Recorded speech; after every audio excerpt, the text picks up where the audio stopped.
Now, the most watched news in the Panhandle, The Early Show on News Channel 10.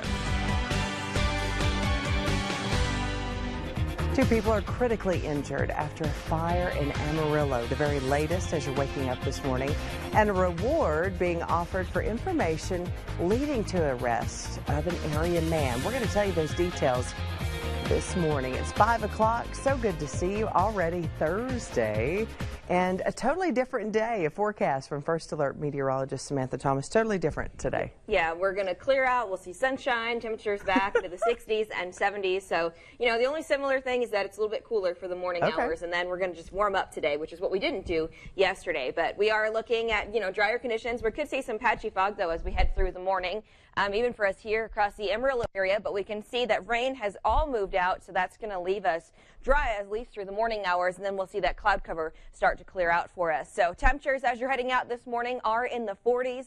And we are going to see temperatures back to the upper 60s, low 70s today. So seasonal temperatures do return as we head through the afternoon. We can see that cloud cover is going to clear out. So by the time that you're heading out for lunch today, coming home from school and work, that's when we'll see mostly sunny skies. And all that sunshine is going to help temperatures warm up today. So we're even going to see winds turning out of the north, which a lot of times brings in cooler air, but it's actually going to help us still warm up today since we're looking at more sunshine than we saw yesterday. So 69 today, 72 tomorrow. So again, seasonal temperatures through the end of the work week. A warm start to the weekend. Temperatures are going to be in the upper 70s, low 80s on Saturday. So that's going to be, again, one of the warmest days we've seen in a while. And then we'll see more seasonal temperatures Sunday into Monday. But we're still expecting dry conditions as we head through the next several days. Once we get into the middle of next week, that's when we could add cooler temperatures back into the forecast and some rain chances. But going to be a great weekend, great weather Friday evening for football, and enjoy those warmer temperatures on Saturday.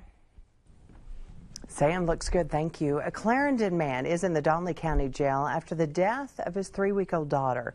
The Donley County Sheriff says his agency arrested 37-year-old Christopher Myers this week on an investigation of the October 15th death. The criminal complaint says the girl died from blunt force trauma. That resulted in a charge of first-degree felony injury to a child, carrying a potential sentence from 5 to 99 years in prison.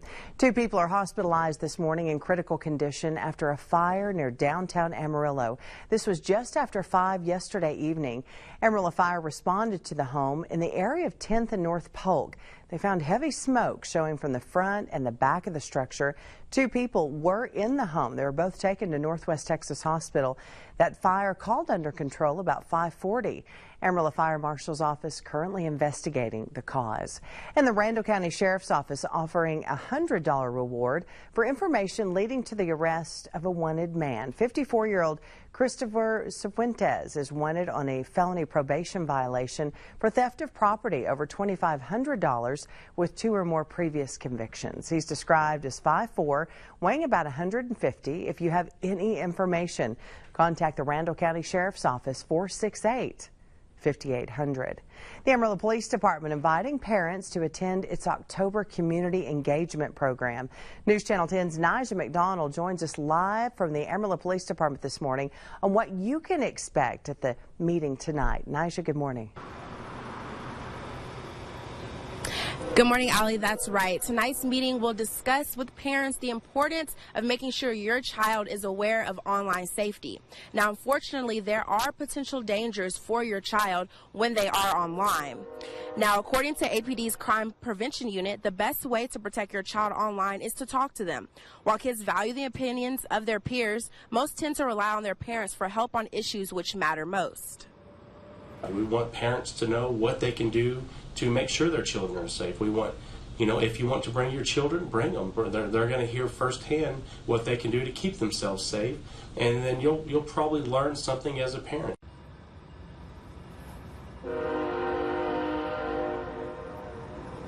Hilton says it's important to communicate your expectations with your child. For example, be specific about what's off limits and what you consider to be unacceptable behavior. Now, tonight's meeting will take place here at the Amarillo Police Department, and it will begin at 6 p.m. Coming up a little later, more on what you can expect at tonight's meeting. But for now, reporting live in downtown Amarillo, Nija McDonald, News Channel 10. Naja, thank you so much. The Amarillo Fire Department inviting you to an open house at the Central Fire Station. It's tomorrow from 2 to 4. You can tour the fire station, visit the Amarillo Fire Department, talk more about one-on-one, talking to firefighters, the chief, and enjoy light refreshments. It's open to the public. The Central Fire Station located at 400 South Van Buren. And the 100 Club of the Texas Panhandle is asking for candy donations for their annual Trucks and Treats event this weekend. The organization says it found this event was the first positive experience that many kids ever had with local first responders. Now, in order to make that event a success, they're in need of donations, and quick, by the end of the day today. If you can contribute at all, you can go by Interstate Battery in the Wolfland Village. And the Amarillo Museum of Art and Arts in the Sunset hosting a cast iron pour exhibit this week. That exhibit will open tomorrow, 6:30. It'll be available for showing until December 30th. Along with the opening, you can also attend a free lecture by cast iron pioneer Tom Joyce. This is tomorrow at the Museum of Art, starting at 7:30. For more info on the events surrounding the opening of this, visit our website, NewsChannel10.com. Well, it's 5:06 and young voters making a mark on this year's early voting polls, and some Texas residents shocked after their campaign signs are torched. The latest this morning. Sam, how are you? Well, good morning, Allie. We're looking at warmer conditions and dry conditions as we head through the end of the week. We'll have all the details coming up after the break. And now, News Channel 10's First Alert Forecast with meteorologist Samantha Thomas. Good morning, 5:10. We made it to Thursday, and now, Sam, good morning. I feel like we're just sailing right through the 70s. Yeah, we are. We're going to just warm back up. Sunshine's going to return, so it is going to be a lot warmer than what we saw yesterday and a lot drier. So yesterday was really the only day of rain. It won't be until the middle of next week. It looks like closer to Halloween that we could add some rain back in. So hopefully that will hold off so we don't have to deal with that. But, you know, as you're heading out today, we're going to see some patchy fog this morning is possible. Visibility down to about 2 miles here in Amarillo. So we'll continue to watch that as we head throughout the morning hours. But we're also going to see that cloud cover that we still have around this morning clearing out as we head through the rest of the morning. But we can see rain has come to an end. That's moved off into Oklahoma and Kansas, and that's going to leave us dry again for the next several days. As you're heading out this morning, temperatures are in the 40s, so a little bit cooler for the morning hours, especially up across the northwestern parts of the area. So you do want the jacket as you're heading out the door this morning. Once we get into the afternoon, though, once all that cloud cover clears out, that's going to leave us with mostly sunny skies, and that's really going to help those temperatures warm up quickly as we head through the afternoon and evening. So that's going to bring us back to seasonal high temperatures as we head throughout the day. So we are looking at warmer temperatures, clearing skies. Those are temperatures from yesterday, so we can see a lot warmer today. We're back into the upper 60s, low 70s as we head throughout the day tomorrow, so going to be a nice warm end to the work week. Saturday, though, is going to be the warmest day of the weekend for us. One of the warmest days that we've had in a while. That's when temperatures are going to warm back into the upper 70s, low 80s. So we are going to see temperatures back in some locations about 10 degrees warmer than normal as we head into the start of the weekend. So I know we have a lot of trunk or treat events going on Saturday. Going to be great weather for that. And then as we head still Sunday into Monday, keeping sunshine around and temperature still in the 60s and 70s. Again, once we get towards the middle of next week, that's when we'll keep an eye out for some potential rain chances and cooler temperatures. Sam, thanks so much. Another Texas county is seeing early voting numbers close to the 2016 presidential election numbers. 34,000 people across Bexar County cast their ballot in the first day of early voting. The reason, a number of votes, they say it's because they're holding Washington accountable. I think they're upset. I think they're upset by the threat of poor management in our government, and they want to make sure that we get it right. I think a lot of us are concerned about the way representative government is playing out, the tone. People are concerned about the economy, they're concerned about jobs, they're concerned about their personal freedoms. Now, after the first day of early voting in both Potter and Randall County, more voters came to the polls than they did on the first day of early voting for the 2016 presidential election. If you're looking to vote early and want to avoid the line, head out during off-peak times, mainly before lunch. A list of early voting locations. We have them all Everything you need to know, NewsChannel10.com. And many of those showing up to vote early are young voters. New data shows voters under the age of 35 made up 15% of all voters in Harris County on Monday. Put my voice out there and make sure that the right person would be voted in. We didn't really expect that on Monday we would see a lot of voters who were under 35. Big mistake. A record 63,000 in Harris County cast their ballot in person on Monday. For a presidential year election, Stein said about 40% of about 18 to 35-year-old registered voters turn out. But he did go on to say if Monday's trend continues, that rate for the 2018 midterms will be about 50%. And voters came in one Texas county say that they'll miss the straight ticket ballots because for some voters, they had as many as 92 races to decide on the ballots, up to 14 pages long. Straight ticket voting will go away by 2020 after Governor Abbott signed House Bill 25 this summer. Right now, it is unclear what effect the ban will have. I would maybe vote for less candidates. Maybe I would just vote for the ones that I knew. And I would say out of 14 pages, I would just do 3 or 4. I still look at it, still review it. Yes. Because if there's somebody on there I don't want to vote for, then I won't vote for it. In 2016, 64% of Texas voters chose straight ticket. But now the biggest question isn't red or blue, but how politicians fare down the ballot plan to get your attention and keep it. Some Texas residents say that they are astonished after someone burned 2 political campaign signs in their front yard. That incident happened in Richardson, Texas. The fire department says 5 different signs were torched just in one neighborhood. Steal the sign, but don't light it on fire when there's a possibility that other things could catch on fire. But you know, I think it is a reflection of the fact that we're so polarized right now. People need to realize that there are consequences whenever we burn signs, that it's not okay. We need to start having conversations. Now, the signs that were set on fire were for Beto O'Rourke, who is the Democrat running for U.S. Senate, and Colin Allred, the Democrat running for the 32nd Congressional District. Officials are still searching for a suspect. Congressman Beto O'Rourke will be back in Amarillo next week. O'Rourke will be campaigning downtown on Monday, October 29th. This will be at 6 Car Pub on Polk. That event, starting at 10 in the morning, runs until about 11:30. And the CDC urging the homeless, get vaccinated. The flu season approaching. What some area doctors are saying about this year's flu season when the early show continues. 5:16, Sam, good morning. Well, good morning, Allie. We're looking at dry conditions today, and that means warmer temperatures. I'll have all the details coming up after the break. And now, News Channel 10's First Alert Forecast with meteorologist Samantha Thomas. Well, happy Thursday, everyone. As you're heading out this morning, we do have some patchy fog for us here across the Amarillo area. Visibility down to about 2 miles. The rest of the area looking pretty good, though. But as we head through the morning, we'll keep an eye on that low cloud cover as well as some patchy fog. But otherwise, we're looking at that cloud cover starting to clear out for us. All that rain has come to an end that we saw yesterday, making its way further east into Oklahoma and Kansas. So that's going to leave us with clearing skies today. And that means warmer temperatures for the afternoon, but still cooler for the morning. We're looking at temperatures in the 40s right now, 43 degrees for us here in Amarillo, especially across the northwest, some cooler temperatures. So you do want the jacket for the morning hours, but you won't need it by the time that you're coming home today. So we are going to see that cloud cover clearing out, leaving us with mostly sunny skies as we head throughout the afternoon and evening hours.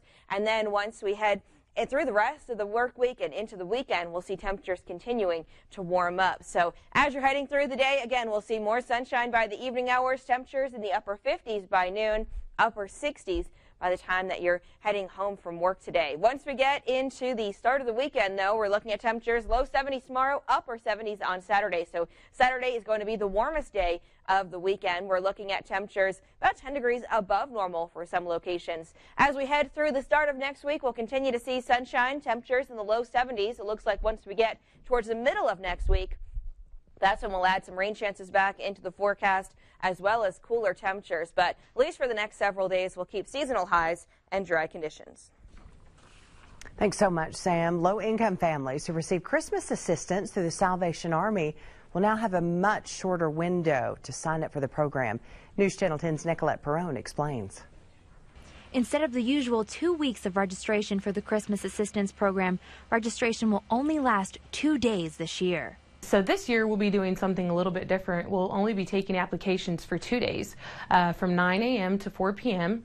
And then the days will be a Tuesday and a Thursday, October 30th, and then November 1st. Where you can sign up will also be different. We have in the past taken applications at the Salvation Army's chapel, and this year we'll be taking applications at the Salvation Army's main office at 400 South Harrison. The Salvation Army says it wants to make the process as easy as possible for families who need a helping hand this holiday season. Those that can qualify for assistance for help with Christmas can bring proof that they are receiving food stamps, and that will automatically qualify them, or they can visit with us about the individual circumstances that they have going on, and we'll make those decisions based on an individual basis. The nonprofit says it's always in need of volunteers during its busiest time of the year. If you'd like to help out with the application process, we do need people who speak Spanish to help translate for those people coming in who only speak Spanish. Yeah, we understand that there are times in our lives when we face some challenges, and some of those challenges are financial in nature, and we want to be able to help people with Christmas that might be facing some financial challenges. But we're prepared to take as many applications as we can on those 2 days. Well, all the information about the Angel Tree program is on our website, making it easy for you, newschannel10.com. With flu season approaching, it's here. Doctors say now is the time to get vaccinated. The month of October may be the perfect time to get a flu shot because when the flu hits, your body already prepared. Health officials estimate getting your vaccine can reduce the risk of contracting and spreading the disease by 60%. Can you believe it? The Director of Public Health says it could even help the whole community. It's very important that we are all vaccinated, that we have a high what's called herd immunity, so that our entire population is vaccinated. It's our best defense. It's kind of like building a fortress around our community. So flu can't get in, it can't make us sick, and that's what we want. Unfortunately, people die from the flu every year. That's why we, do our best to try to prevent it. Well, this year's officials expect as many as 35 million flu cases, with peak months being from December through February. And for the first time in nearly 20 years, the United States Food and Drug, they've approved a new flu drug, Xofluza. It can be used on patients 12 and older who've been showing symptoms for no more than about 48 hours. Officials stress that while this additional treatment option is important, it doesn't replace your yearly vaccine. And the CDC Advisory Committee recommending homeless folks get the hepatitis A vaccine. That move comes after a rising number of cases in the liver disease just in recent years. Health officials have noted many of the folks who contract it are homeless. The CDC is expected to approve the committee's recommendation. The vaccine would then be dispensed at health clinics which provide medical care for homeless. According to the CDC, in some states, it would be covered by Medicaid. New research from the Robert Wood Johnson Foundation reveals new state-by-state differences in childhood obesity and just how serious that problem has become. From 2016 to 2017, 15.8% of children between the ages of 10 and 17 were considered obese. 8 states had a childhood obesity rate lower than the national average. Mississippi had the highest, with just over 25% of their children being obese. Utah had the lowest with 8.7%. Obesity-related disease are one reason overall life expectancy in the U.S. is declining. And a judge in Washington, Sam, is proving that his job just isn't limited to setting into the courtroom. After a hearing, Judge Buzzard ordered 2 inmates back to jail, but they had other plans. The 2 try to bolt for the door. He quickly ditches his robe, look at this, and takes off. Cameras caught the pair scurrying throughout the courthouse just as one of the handcuffed men makes it out of the exit. Buzzard catches the other, and both were eventually taken back into custody. Get over here. Yeah, he was like, nope, not on my watch. He's taken off. That guy fell down, lost his shoe. He didn't have a chance. The other guy did a little better. But looky there, there's the judge. Yeah. He took his robe off and just got down with it. Wow. That's a kind of an exciting day at the courthouse. It is a little bit, yeah. It's never that exciting, no, I think. I don't think so, usually. Well, the White House working to combat the opioid epidemic and chaos and confusion at the U.S.-Mexico border. The very latest as you're waking up today. Sam, your forecast is A1. Yeah, we got sunshine and warmer temperatures back to the forecast today. 526. Good morning.